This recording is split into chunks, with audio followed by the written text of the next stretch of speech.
Hello and welcome to Nimbus IS. Myself Shubhashish and you're watching today's editorial and opinion analysis. आज हमारे पास 3 topics है, तीनों important है. One is about lift spending. यहाँ पे हमें 2 चीज़ें पता लगती है. एक तो कोर सेक्टर कैसा कर रहा है, तो उसकी बात करते करते वो कैपिटल फॉर्मेशन पे शिफ्ट हो जाता है. ठीक है, तो हमें यहाँ पे 2 कॉन्सेप्ट्स मिलते हैं जो हम समझेंगे, जो दोनों इम्पॉर्टेंट है जनरल स्टडीज 3 में इकोनॉमिक सेक्शन के लिए. Next is making ground water visible. Policy में लेके आओ ग्राउंड वाटर विजिबल से ये मतलब है उनका. अब इसी की जब बात कर रहे हैं तो यहाँ पे हमें कुछ आर्टिकल स्टार्ट करने से पहले बताते हैं ये डे था वो था, तो वो प्रीलिम्स के लिए हमें कुछ इन्फॉर्मेशन मिलती है यहाँ पे. And beyond this water management में क्या इश्यूज है, क्या चैलेंजेस है, उसको कैसे ठीक कर सकते हैं, वो हम यहाँ डिस्कस करेंगे. Next is near field communication. ये एक एक्सप्लेनर है. I think all of us are using near field. आजकल वो डेबिट कार्ड होता है, टैप एंड गो होता है, कहीं जाते हैं तो है ना. तो नियर फील्ड कम्युनिकेशन के ऊपर है. आपके फ़ोन्स में भी एक ऑप्शन होगा NFC, स्पीकर के ऊपर टैप करो तो शुरू हो जाता है. So this is there. I feel is आपको इस पर एक नोट बना लेना चाहिए on the application of near field communication की क्या है और उसकी एप्लीकेशन क्या है. उससे ज़्यादा आपको ज़रूरत नहीं है. एक प्री में क्वेश्चन आया था, आई थिंक इन 2015-16 में क्वेश्चन आया था कि NFC के लिए क्या रेंज होती है. उस टाइम पे तो पता नहीं था, शायद हम यूज़ करते थे, मेट्रो कार्ड्स यूज़ करते थे, पता नहीं, ध्यान नहीं रहता हमको कि NFC चलता होगा. NFC तो टैप एंड गो करती है, तो वो थोड़ा सा ध्यान देने वाली चीज़ें ऐसी. तो ये एक चीज़ें हैं जो अब रियल टाइम एप्लीकेशंस होती है, उन्हीं पे क्वेश्चंस आ जाते हैं. Let's do the first thing. So lift spending. ऐसा करते हैं, कैपिटल फॉर्मेशन की बात पहले करते हैं. ठीक है, कैपिटल फॉर्मेशन की, फिर ये कोर सेक्टर्स पे बाद में आते हैं. तो आर्टिकल बोल रहा है कि कैपिटल एक्सपेंडिचर हमारी कंट्री में बहुत कम तेजी से बढ़ रहा है. फरवरी में 0.8% इंक्रीज हुआ ईयर ऑन ईयर. और अगर हम पिछले साल के हिसाब से देखें, कैपेक्स हैज रिजन अबाउट 20%, जो ज़्यादा नहीं. अगर आप सोचो कि 20% आपका कैपिटल एक्सपेंडिचर था, 20% ऑफ द GDP, तो 20% का अगर आप 20% करते हो तो 4% हुआ, 24%. तो ये ऐसा इतना बड़ा नंबर नहीं है ये. हम तो चाहते हैं कि 20 का 40% हो टोटल. ठीक है, so that is the vision that we should have. And why should we have that vision? Capital formation important क्यों होती है? आप सोचिए, हम बोलते हैं कि GDP ग्रोथ होनी चाहिए, GDP बढ़ना चाहिए हमारा.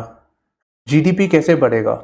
अगर आप फैक्ट्री को अज्यूम करें, एक फैक्ट्री अज्यूम करें यहाँ पे, तो फैक्ट्री में उतनी ही प्रोडक्शन होगी ना जितनी उसकी कैपेसिटी है. जितना फैक्ट्री की कैपेसिटी होगी, जितनी उसमें मशीनें होंगी, लेबर होगी, उतना ही कर सकता है. अगर उसकी यूनिट, अगर वो 100 यूनिट बना सकता है तो 100 ही बना सकता है. ये तब बढ़ेगा. और ऐसे ही आप GDP को समझ लीजिए, ये तब बढ़ेगा जब हम इसकी कैपेसिटी को बढ़ाएंगे और मशीन लेके आएंगे और लोग लेके आएंगे. तो जब तक हम लोग कैपिटल इंक्रीज नहीं करते, जब तक हम लोग कैपिटल फॉर्मेशन नहीं करते, कैपिटल फॉर्मेशन होगा जब कैपिटल स्पेंडिंग करोगे, तो तब तक GDP का जो ग्रोथ करने का पोटेंशियल है वो भी नहीं बढ़ता. Right, so that is the basic thing. So capital formation is very much required for sustained growth of GDP. GDP बढ़ेगा तो क्या होगा?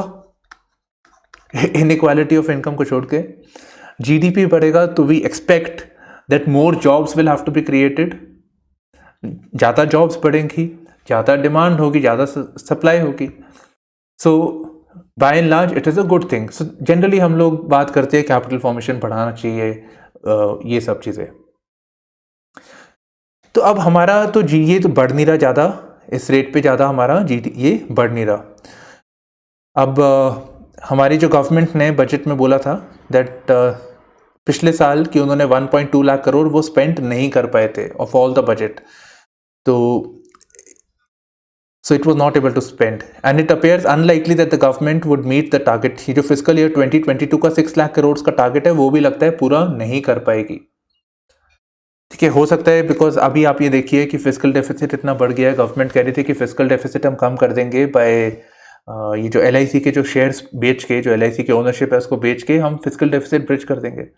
यूक्रेन क्राइसिस हो गया, फ्यूल प्राइसेस बढ़ गई, टैक्स कम करना पड़ेगा उस पर. तो अल्टीमेटली गवर्नमेंट को अपने रूटीन एक्सपेंडिचर्स के लिए वो पैसे शायद डाइवर्ट करने पड़ जाएंगे. सो कैपिटल फॉर्मेशन में not take place at least on the government side. अब कैपिटल फॉर्मेशन तो प्राइवेट सेक्टर भी कर सकते हैं, जैसे आपको यहाँ पे एग्जांपल दिया था, वो गवर्नमेंट भी कर सकता है. ठीक है, so that is the issue, the government is not able to do it. अब बात ये है, ये आर्टिकल देख लीजिए, टाइम्स ऑफ इंडिया से मैंने उठाया था थोड़ा सा कैपिटल फॉर्मेशन की फिगर्स. तो हमारा ग्रॉस फिक्स्ड कैपिटल फॉर्मेशन मतलब गवर्नमेंट कितना स्पेंड कर रही है, that is around 27 to 33% of the GDP. और इसको भी हम कहते थे कि कम है. अब कह रहे हैं अगर हम चाहते हैं कि जीडीपी ग्रो करे, ग्रोज 11.5% इन फिस्कल ईयर 2022, तो हमें इसको यहाँ पे लाना पड़ेगा. तो gross fixed capital formation has to be about 33% of the GDP. तो हमें कैपेसिटी बढ़ानी पड़ेगी, तभी तो जीडीपी बढ़ेगा. तो ये बात कर रहा है. अब एक प्रॉब्लम हमारे पास आती है कैपिटल फॉर्मेशन, जैसे आपको बोला कि प्राइवेट सेक्टर कर सकता है, पब्लिक सेक्टर कर सकता है, बट प्राइवेट सेक्टर की तो पीठ टूटी हुई है अभी, है ना. Most of the private sector because they had to run during the pandemic, ये लॉकडाउन लग गया, वो लग गया, situation is not very good, और कुछ की तो बहुत ही बुरी हालत है. सो इन दैट केस ये लोग बहुत रिजर्वेटिव है अभी, बहुत you know they are very watchful at this point of time. So it is better if the government decides to step up spending. The government lift spending. It must crank up capital spending. और इससे क्या होगा? It will stoke the economy and it will have a multiplier effect. कैसे? Government कैसे spending करती है capital formation? बोले कि रोड्स बना दिए हमने, बोलेंगे हमने ऑफिसेस बना दिए, हमने पोर्ट्स बना दिए, ऐसी चीज़ें होती है. अब रोड्स का एग्जाम्पल ले लो आप. तो गवर्नमेंट कहती है हमें रोड बनानी है, नहीं हाईवे बनाना है. हाईवे के लिए वो प्राइवेट सेक्टर को टेंडर देगा गवर्नमेंट, और प्राइवेट सेक्टर कॉन्ट्रैक्टर बोलेगा मेरे को भाई इतना बजरी, इतना सीमेंट चाहिए, मेरे को इतना सैंड चाहिए, मेरे को तो माइनिंग इंडस्ट्री, मेरे को सीमेंट चाहिए, मेरे को स्टील चाहिए. तो इन सब जो कोड, जो बेसिक इकोनॉमी है हमारे, जो बेसिक चीज़ें हैं, बाकी जो सेक्टर्स उसकी भी डिमांड बढ़ेगी. राइट, तो सीमेंट आएगा यहाँ से, स्टील आएगा, अलग अलग, तो उनकी डिमांड बढ़ रही है. राइट, अब ये वाले बोलेंगे कि स्टील वाले बोलेंगे कि देखो हमको तो और गाड़ियाँ चाहिए स्टील लेके जाने के लिए इधर से उधर, तो फिर ऑटोमोबाइल सेक्टर को फायदा होगा. Right, so it will have a multiplier effect. एक चीज करके पूरे इकोनॉमी में फायदा होता है इससे. जॉब्स बढ़ेंगे, वो तो गिवन ही है. Okay, so this has to be done. अब आ जाते हैं शुरू में क्या बोल रहे हैं. तो शुरू में ये बोल रहे हैं कि जो 8 कोर सेक्टर्स हैं, कौन से होते हैं कोर सेक्टर्स? कोर सेक्टर्स होते हैं बैकबोन ऑफ द इकोनॉमी. वो सेक्टर्स जिनके आधार पर, जिनकी बुनियाद पर सारी इकोनॉमी टिकी हुई है. तो इनमें आता है आपका स्टील आता है, सीमेंट आता है, रिफाइनरी आता है. तो ये जो चीज़ें बनाते हैं वो बाकी चीज़ों, बाकी इकोनॉमी में लोगों को रिक्वायरमेंट उनकी पड़ती है. ऑटोमोबाइल कंपनी को हम कोर नहीं कहते, बिकॉज ऑटोमोबाइल इकोनॉमी स्टील लेती है. स्टील को हम कोर कह सकते हैं कि उसका हर चीज़ में डिमांड लगती है.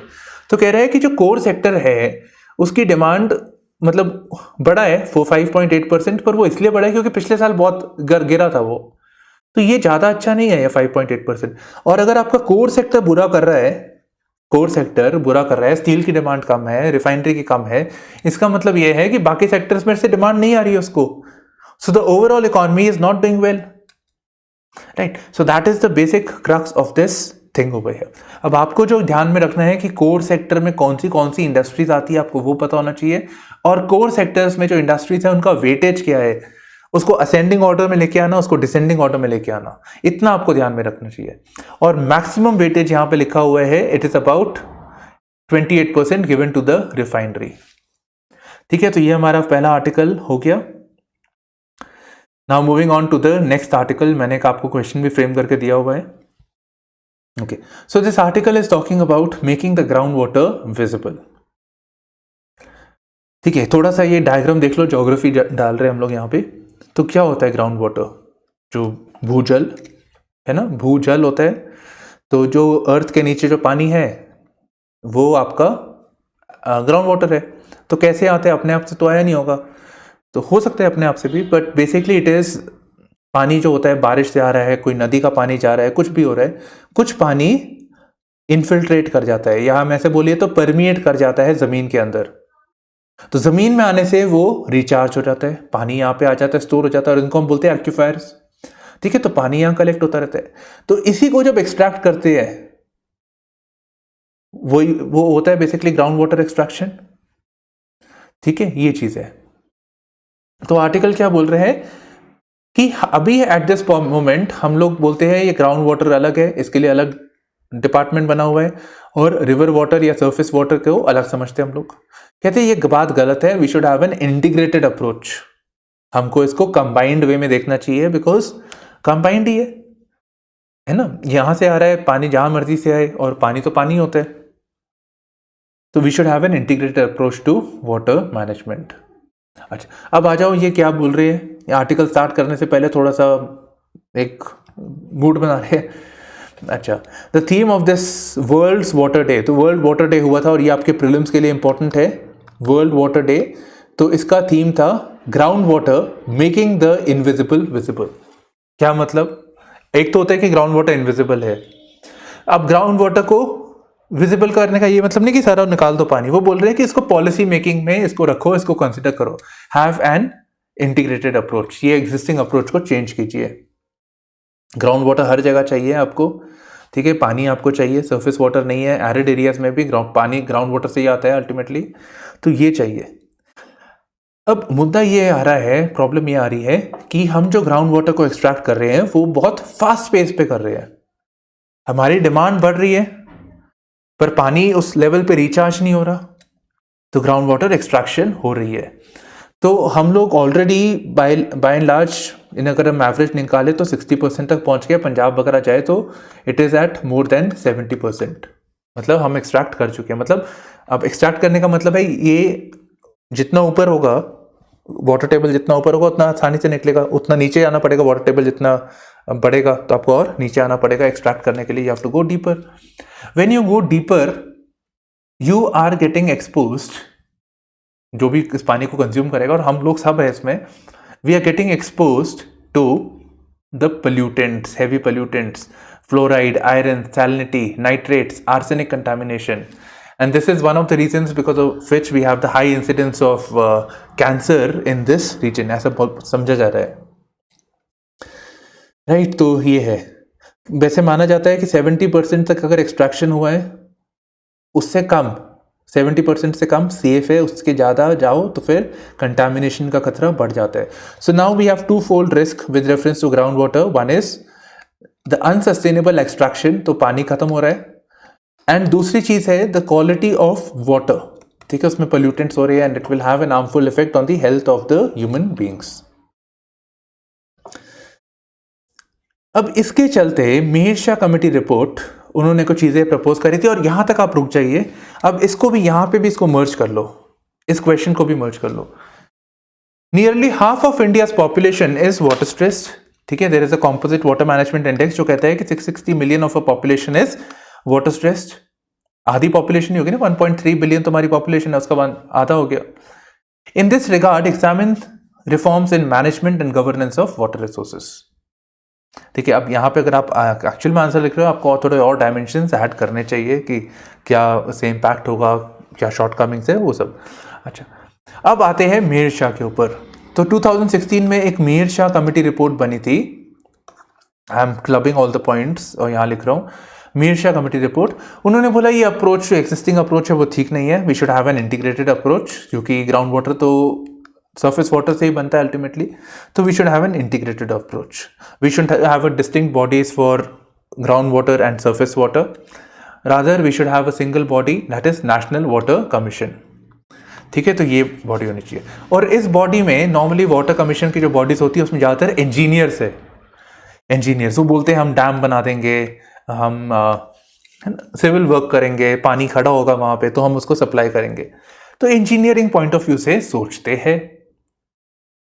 दे are primarily focused on the supply side things of water management, की सप्लाई करना है। But it is also important to consider the demand side management of water. We should also consider कि पानी की कमी से जो इंपैक्ट होता है सोसाइटी के ऊपर, जैसे हम बोलते हैं कि पानी कम होता है तो उसमें women are disadvantaged, so there is a gender dimension to the water scarcity. लड़कियों को जाना पड़ता है दूर जगहों पे, फेच करके लेके आती है मटके पे, आपने शायद गूगल फोटोज पे भी देखा होगा. Okay, so there is a social dimension to it. There is an economic dimension to it. For example, bulk of the water that is being used for irrigation, 4/5 वो आपका यहीं से आ रहा है. और अगर हम ग्राउंड वाटर को देखें तो 89% एग्रीकल्चर में आ रहा है.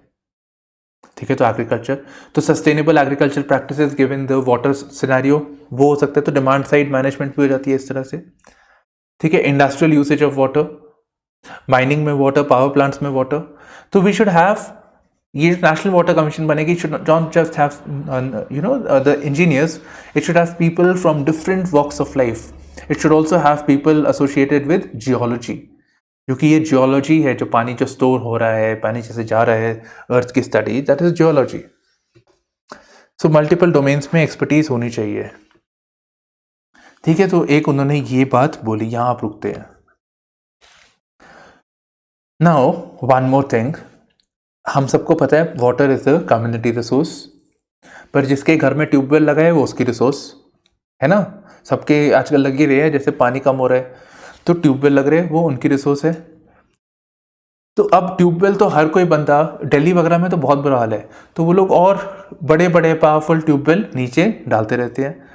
तो जितना नीचे डालते रहेंगे उतना ग्राउंड वाटर टेबल डिप्लीट होता रहेगा. अनसस्टेनेबल है ये. और ये तो कम्युनिटी की रिसोर्सेज सबकी है, सिर्फ आपकी थोड़ी है जहां पे आपका आपने लगा दिया. So there should be a legal obligation, there should be a legal framework defining the rights to the access of water. ठीक है, उसका कुछ लीगल ऑब्लिगेशंस होनी चाहिए, some sort of a legal framework. Beyond this one can talk about the subsidies जो देते हैं electricity का, रूरल एरियाज में है तो उसको रिकंसिडर करने की जरूरत है. पंप चलते रहते हैं, पानी निकलता रहता है, तो ग्राउंड वाटर से ही आ रहा है. अब पंजाब में कहाँ से आ रहा है, ग्राउंड वाटर ही एक्सट्रैक्ट कर रहे हैं. तो ये सब्सिडी विद इलेक्ट्रिसिटी वो हमें रिफॉर्म करना चाहिए. दूसरा, ग्राउंड वाटर आजकल ना हम लोग अर्बन एरियाज में रहते हैं, तो आप देख लीजिए रोड्स बन रहे हैं, कॉन्क्रीटाइजेशन हो रहा है. So urban jungles, concrete jungles are being created. तो पानी पर्कुलेट कैसे होगा, मिट्टी चाहिए. तो हमें ग्राउंड वाटर रिचार्ज उन पे काम करने की जरूरत है. We need to reconsider the policy of concretisation of the urban setups.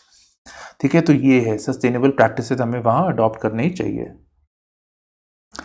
बाकी आपको पानी का डिमांड कम हो, so there is a requirement to focus on integrated watershed management. बस कुछ नहीं, पॉन्ड बना दो, गड्ढा खोद दो साइंटिफिकली, जहाँ से बारिश होगी तो पानी सारा वहाँ कैच हो जाएगा, कलेक्ट हो जाएगा. सो कैचमेंट एरिया क्रिएटेड, और फिर इसको थोड़ा सा और खोद दो तो पानी यहाँ से फ्लो के फार्म्स वगैरह में चला जाएगा. So that can also be done. Right then, so this concludes हमारा ये वाला वीडियो, ये वाला topic. Now we have the Atal Bhujal Yojana. इसके आप फीचर्स थोड़े से यहाँ पे हमारे देख सकते हैं. अटल भूजल योजना का बस एक चीज आपको याद रखनी है, बाकी आप खुद ही देख सकते हैं. Just one thing, that it is not pan India, ये सिर्फ वाटर स्ट्रेस एरियाज में एप्लीकेबल है. Now very brief, I don't want to go deep into this. NFC के बारे में, NFC is basically the near field communication. I just want to prepare a note कि NFC क्या होता है, उसके एप्लीकेशंस क्या है. ठीक है, तो नियर फील्ड कम्युनिकेशन की आप यहाँ डेफिनेशन देख सकते हैं. It is a short range wireless connectivity technology. ठीक है, that allows enabled NFC enabled devices to connect with each other and transfer information quickly. आप मेट्रो में जो टैप करते हैं या क्रेडिट कार्ड टैप करते हैं वो एनएफसी इनेबल्ड है. आजकल तो सबको आई थिंक पता हो ही गया, अवेयरनेस हो गई है. ठीक है, अब ये किस चीज़ के लिए यूज हो सकता है, it can be use for making payments, it could be use for ticketing work, ticket, it could be use with electric, जैसे कि सब स्पीकर्स वगैरह होते हैं, यूटिलिटीज़ होते हैं, इंटरनेट ऑफ थिंग्स, उसमें इनकी एप्लीकेशन हो सकती है. And this NFC is created by the NFC forum, a non profit industry association. ठीक है, ये सारी इसकी एप्लीकेशंस आपके पास है. Now it is considered very safe in as compare to other wireless technologies, because एक तो वो टैप एंड गो है, तो जब तक आप उसको टैप नहीं करते तब तक वो नहीं चलेगा. ठीक है, तो ये उसके कुछ बेनिफिट्स है एनएफसी के, यहाँ पे लिखे हुए हैं. तो आप इसको बना सकते हैं, write a brief note on NFC applications and the technology associated with it. मतलब उसकी एप्लीकेशंस क्या क्या है. Right then, so this concludes the session. So thank you for streaming in to Nimbus IAS with me, Shubhashish. Bye bye, take care and all the best.